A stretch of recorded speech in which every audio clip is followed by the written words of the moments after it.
तो देखो भाइयों, मैंने पहले जो आपको बताया था ना, वोल्टेज डिवाइडर सर्किट बताया था। ठीक है, आरसी वोल्टेज डिवाइडर सर्किट नाम दिया था मैंने उसको। वो एटीन्यूएटर की तरह काम करता है। देखो उस पर वापस से क्वेश्चन रिपीट हुआ है। वहाँ पे कंडीशन पूछी थी और यहाँ पे न्यूमेरिकल पूछ लिया, जो कि बहुत सिंपल पड़ेगा अगर अपन को कंडीशन बताओ। ये देखो पूछ रहा है, the attenuator probe as shown is connected to an amplifier of input capacitance 0.01 microfarad.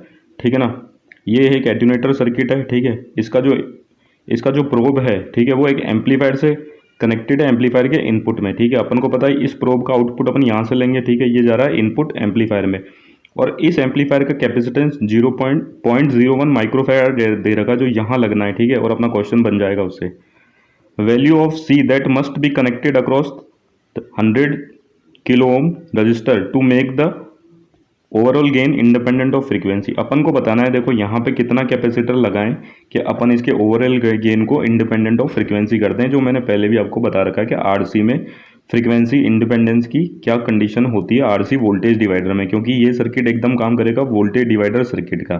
तो अपन को सिंपल सा पता है कि अगर अपन को इसको इंडिपेंडेंट ऑफ फ्रीक्वेंसी बनाना है, देखो मैंने ये सर्किट बना दिया उसके क्वेश्चन के अकॉर्डिंग।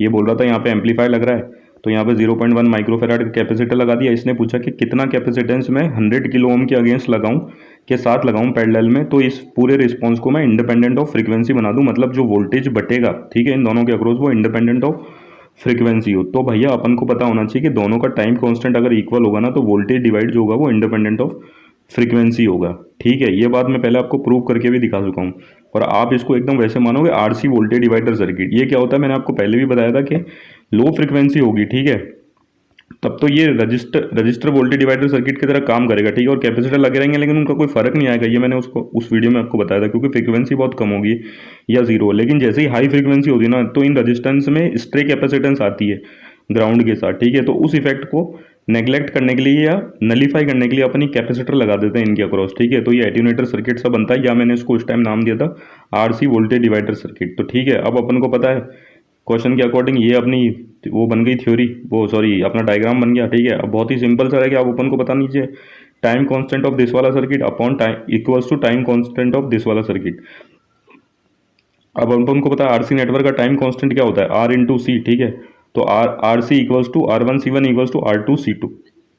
ये देखो यहाँ लिख दिया मैंने, टाइम कांस्टेंट दोनों का इक्वल करो। R1 मतलब आरसी सर्किट का time constant R1C1 equals to R2C2। देखो टाइम कांस्टेंट अगर नहीं निकालना आता ना, यहाँ तो सिंपल सा है, निकल जाएगा, तो उस पर भी वीडियो बना रखा है। और ठीक है, और ये आरसी वाला जो है ना, जो आपको इसका अगर कंसेप्ट समझना हो तो इसमें भी इसी प्लेलिस्ट में आपको ऊपर वीडियो मिल जाएगा। ठीक है, तो देखो R1C1 इक्वल्स टू R2C2 कर दिया, तो ये जो वैल्यू थी 1000 के 100 के इंटू C1, ठीक है, 10 के इंटू 0.1 माइक्रोफेराड। ठीक है, अब देखो के से के काट दो, क्योंकि 1000 वैल्यू जाएगी।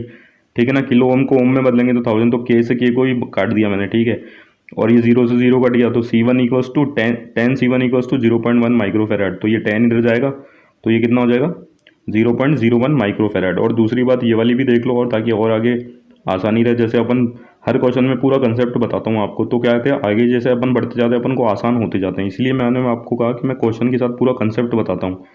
ठीक है, चाहे भले कितनी थ्योरी बोर्ड निकल जाए। तो ये देखो इसका आंसर तो 0.01 माइक्रोफेराड हो जाएगा।